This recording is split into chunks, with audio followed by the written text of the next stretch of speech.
Hi hello അസ്സലാമു അലൈക്കും. എല്ലാവർക്കും സുഖമല്ലേ? ഇവിടെ എനിക്ക് സുഖം കേട്ടോ. അപ്പോൾ ഓണമൊക്കെ അല്ലേ വരാൻ പോണത്, നമുക്കൊരു കൂട്ടുണ്ടാക്കിയാലോ എന്ന് വിചാരിച്ചാണ്. ചോറപ്പുറത്ത് ഇതാ വേകുന്നുണ്ട്. അപ്പോൾ ഒരു കൂട്ട് തയ്യാറാക്കിയാലോ. അപ്പോൾ അതിന് വേണ്ട കടലപ്പരിപ്പ് മഞ്ഞൾപ്പൊടി ഇട്ടിട്ട് വേകാനിട്ടിട്ടുണ്ട് കേട്ടോ. കടലപ്പരിപ്പ് വെള്ളത്തിലിട്ട് വെച്ചിട്ട് കുതിർത്തിട്ടാണ് ഇങ്ങനെ വേകാൻ വെച്ചിരിക്കുന്നത്. അല്ലെങ്കിൽ അതിന് നല്ല വേവുണ്ട്. നമ്മൾ കുതിർത്തിയാൽ പിന്നെ വേഗം വെന്തോളൂ കേട്ടോ. അപ്പോൾ അത് അതിൽ കിടന്ന് വേകട്ടെ. അപ്പോൾ നമുക്കതിലേക്ക് ഞാനിന്ന് പടവലങ്ങ വെച്ചിട്ടാണ് കേട്ടോ കൂട്ടുണ്ടാക്കുന്നത്. അപ്പോൾ അതിന് വേണ്ട സാധനങ്ങളൊക്കെ നമുക്ക് എടുക്കാം കേട്ടോ.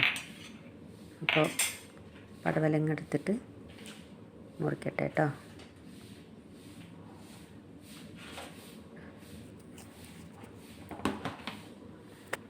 പിന്നെ എന്തൊക്കെയുണ്ട് വിശേഷങ്ങൾ? ഞാൻ കുറച്ചു കാലം വീഡിയോ ഒന്നും ഇട്ടിട്ടുണ്ടായിരുന്നില്ല. കാരണം കുറച്ച് മാനസികപരമായ ടെൻഷൻ ഉണ്ടായിരുന്നു. പിന്നെ ഞാൻ വിചാരിച്ചു, ടെൻഷൻ അടുപ്പിക്കുന്നവരെന്നും ടെൻഷൻ അടുപ്പിച്ചുകൊണ്ടിരിക്കും. നമ്മൾ എത്ര താഴ്ന്നു കൊടുത്താലും എത്ര നമ്മൾ താഴ്ന്നു പോയാലും ടെൻഷൻ അടുപ്പിക്കുന്നവർ അപ്പം നമ്മൾക്ക് യാതൊരു വിലയില്ല എന്നുള്ളതിലാണ് നമ്മളെ വീണ്ടും വീണ്ടും വീണ്ടും ടെൻഷൻ അടിപ്പിച്ചുകൊണ്ടിരിക്കുക. അത് ചിലവരുടെ ഹോബിയാണ്. ഞാൻ കുറേയൊക്കെ തളർന്നു കേട്ടോ, ഇല്ലയെന്നൊന്നും പറയില്ല. മാനസികപരമായി ഭയങ്കരമായിട്ട് ഞാൻ തളർന്നു. എനിക്ക് തീരെ വയ്യാതെയായി, BP ഹൈ ആയി. അങ്ങനെയൊക്കെ ഞാൻ ബുദ്ധിമുട്ടി. പക്ഷേ അപ്പോഴും നമുക്ക് താങ്ങാനൊന്നും ആരും ഉണ്ടാവില്ല എന്ന് ഞാനും മനസ്സിലാക്കി. നമ്മൾ എന്ത് സുഖമില്ലാതെ കിടന്നാലും നമുക്ക് നമ്മൾ തന്നെ ഉണ്ടാവുള്ളൂ എന്നുള്ളത് ഞാൻ നല്ലോണം മനസ്സിലാക്കിയ ദിവസങ്ങളൊക്കെ ആയിരുന്നു അതൊക്കെ. അഥവാ നമ്മളെന്തെങ്കിലും മനസ്സിലുള്ള വിഷമം ആരോടെങ്കിലും പറഞ്ഞാൽ അത് ഇരട്ടിയാക്കി, എന്നിട്ട് പിന്നെ അതിലേറെ എനിക്ക് മാനസികപരമായ വിഷമം ഉണ്ടാക്കും. അതൊക്കെയായിരുന്നു നടന്നിട്ടുണ്ടായിരുന്നത്. അപ്പോൾ ഞാൻ അത് കഷ്ണങ്ങളൊക്കെ മുറിച്ച് വൃത്തിയായി കഴുകി എടുത്തിട്ടുണ്ട് കേട്ടോ. അപ്പോൾ നമുക്ക് പരിപ്പ് വെന്തോ നോക്കിയിട്ട് നമുക്കതിലേക്ക് ഈ കഷ്ണങ്ങളിടാം. നമ്മൾ എത്ര താഴ്ന്നു കൊടുത്താലും തലയിൽ കയറേണ്ടവർ തലയിൽ കയറും. അവസാനം ഞാൻ വിചാരിച്ചു, ഞാനിങ്ങനെ തളർന്നിട്ട് എനിക്ക് ആരുമില്ല സഹായിക്കാനും, എനിക്ക് ആരുമില്ല ഒന്നും. ഭക്ഷണം കൂടി ഇല്ലാതെ ഞാൻ കിടന്നിട്ടുണ്ട്. എനിക്കപ്പോഴും ആരും ഉണ്ടായിട്ടില്ല, ഞാൻ തന്നെ ഉണ്ടായിട്ടുള്ളൂ.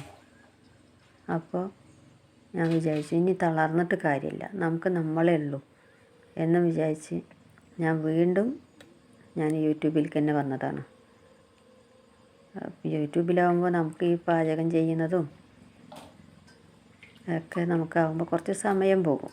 അതിനുള്ള സമയം നമ്മളെടുക്കുമ്പോൾ നമുക്ക് യാതൊരു ഓർമ്മിക്കാനുള്ള സാഹചര്യം നമുക്കുണ്ടാവില്ല. അപ്പോൾ അതുകൊണ്ടാണ് ഞാൻ കുറേ ഇട്ടിട്ടുണ്ടായിരുന്നില്ല. എന്നെ അറിയുന്നവർക്കൊക്കെ അറിയാം, കുറേ ഞാനൊന്നും ഇട്ടിട്ടുണ്ടായിരുന്നില്ല. അപ്പോൾ ഞാൻ വിചാരിച്ചു, ഇരുന്നുകൊണ്ടേയിരിക്കും, തളർത്തുന്നവർ തളർത്തിക്കൊണ്ടേയിരിക്കും. ഇപ്പം ഞാനതൊന്നും മൈൻഡാക്കുന്നില്ല. ആരെന്ത് പറഞ്ഞാലും എനിക്ക് അതൊന്നും മൈൻഡാക്കില്ല ഞാൻ. ഇപ്പം ഇനി ഞാനായിട്ട് ജീവിക്കട്ടെ. ഇതുവരെ ഞാൻ മറ്റുള്ളവർക്ക് വേണ്ടി ജീവിച്ചു, ഇനി ഞാൻ എനിക്ക് വേണ്ടി ജീവിക്കാൻ പോവുകയാണ്. എൻ്റെ സന്തോഷം അതാണ് ഞാൻ ഇനി ചെയ്യാൻ പോകുന്നത്. പിന്നെ ഈ വയനാട് ദുരന്തമൊക്കെ ഉണ്ടായി, അതിലൊന്നും ആരും പഠിക്കില്ല. ഇന്ന് രാത്രി ഉറങ്ങാൻ കിടന്നവരാണ് രാവിലെ ഇങ്ങനെയൊക്കെ ആയി. ഉടുതുണിക്ക് മറുതുണി ഇല്ലാണ്ടായത്. എത്ര പണം ഉണ്ടായാലും നമ്മൾ അഹങ്കരിച്ചിട്ടൊന്നും കാര്യമില്ല എന്നുള്ളത് നമുക്ക് മനസ്സിലാവും. ഞാൻ ആ സ്ഥിതി തന്നെ ഞാൻ ജീവിക്കുള്ളൂ കേട്ടോ. അന്നും ഇന്നും എന്നും അങ്ങനെ തന്നെ ഞാൻ ജീവിക്കുള്ളൂ. പക്ഷേ ഇപ്പം ഞാൻ വീണ്ടും ഇതിലേക്ക് ആക്റ്റീവാകുകയാണ്. നിങ്ങളുടെ എല്ലാവരുടെയും സഹകരണം ഉണ്ടാകും, സഹകരണം എന്ന് വിചാരിക്കുന്നു ഞാൻ. പക്ഷേ കുറേ ആൾക്കാരൊന്നും ചെയ്യില്ല കേട്ടോ. നമ്മളേറ്റ നന്നായാലോ എന്നൊന്നും പറഞ്ഞിട്ടൊന്നും ചെയ്യില്ല. നമ്മൾ ചെയ്യാൻ പറഞ്ഞാലും ചെയ്യില്ല. അതൊന്നും വേണ്ട, ചെയ്യുന്നവർ ചെയ്താൽ മതി. പഠിച്ചവനൊന്ന് കൽപ്പിച്ചിട്ടുണ്ടാവും നമുക്ക്, അത് മതി. പിന്നെ ഞാനിങ്ങനെ ഒന്നും പറയാത്തതാണ്, പക്ഷേ എനിക്കിപ്പോൾ പറയേണ്ടി വന്നതുകൊണ്ടാണ് ഞാൻ പറയുന്നത്. അത്രയും എൻ്റെ മനസ്സ് വേദനിപ്പിച്ചിട്ടുണ്ട്. അതുകൊണ്ട് മാത്രം ഇപ്പോൾ ഞാനിത് പറയും. ഇതുവരെ ഞാൻ ഇങ്ങനൊരു ഇതിൽ ചെയ്തിട്ടില്ല വീഡിയോ. ഇപ്പം നമ്മളിത് ഇപ്പം ഞാൻ വിചാരിച്ചു ഇതൊക്കെ ചെയ്താൽ നമുക്ക് എന്ത് കേട്ടും. അപ്പം അതും പറ്റുന്നില്ല കേട്ടോ. അതിനും വീണ്ടും വീണ്ടും നമ്മൾ സന്തോഷിച്ചിരിക്കണം എന്നുള്ളൊരു വിചാരത്തിലാണ് ഇപ്പോഴുള്ള പ്രശ്നം. അപ്പോൾ നമ്മൾ വിചാരിച്ചു ഇനി എന്ത് പറഞ്ഞാലും പറയട്ടെ, നമുക്കതിലേക്കുള്ള തേങ്ങ അരച്ചെടുക്കാം കേട്ടോ. കുറച്ച് ജീരകവും കൂടി ചേർത്തണം കേട്ടോ തേങ്ങ അരക്കുന്നതിലേക്ക്. അപ്പോൾ തേങ്ങയൊക്കെ ആദ്യം ചിരവി വെച്ചിട്ടുണ്ടായിരുന്നു. ഇതിൻ്റെ ഇടയിൽ അതിൻ്റെ സൗണ്ടൊക്കെ കേട്ടിട്ടുണ്ടാവുമല്ലോ. അപ്പോൾ ചോറ് ഇതവിടെ ഊറ്റി വെച്ചിട്ടുണ്ട്. നമുക്ക് ഇപ്പോൾ വെള്ളം പോലെ ഉണ്ടെങ്കിലും അത് വറ്റി വരും കേട്ടോ. തേങ്ങയൊക്കെ ഒന്നും ഇതായിട്ട് വരുമ്പോൾ കൂട്ടൊന്നും അങ്ങനെ വെള്ളം പോലെ ആകാൻ പാടില്ലല്ലോ.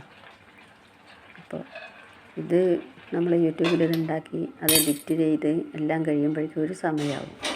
അപ്പോൾ നമുക്കങ്ങനെ കുറച്ച് സമയം പോകും. അപ്പോൾ നമുക്ക് ആരുടെയും ഒന്നും കാണാനും കേൾക്കാനും ഒന്നുമുള്ള സമയം ഉണ്ടാവില്ല. അതുകൊണ്ട് മാത്രം അപ്പോൾ ഞാൻ വീണ്ടും ഇതിൽ കാണുന്നത്. അപ്പോൾ എന്തെങ്കിലും കിട്ടിയ നമുക്ക് അവനവൻ്റെ കാര്യമായില്ലേ എന്നുള്ളതിൽ നമ്മളെ വേദനിപ്പിക്കാൻ തന്നെ തീരുമാനിച്ചിട്ട് നടക്കുന്ന ആൾക്കാരുണ്ട്. അത് തീരുമാനിക്കട്ടെ, നടക്കട്ടെ. അപ്പോൾ പിന്നെ ഇഷ്ടമുള്ളവരൊക്കെ എൻ്റെ വീഡിയോ കണ്ട് ഇഷ്ടപ്പെട്ട ഒന്ന് സബ്സ്ക്രൈബ് ചെയ്യുക, ലൈക്ക് ചെയ്യുക, കമൻറ്റ് ചെയ്യുക.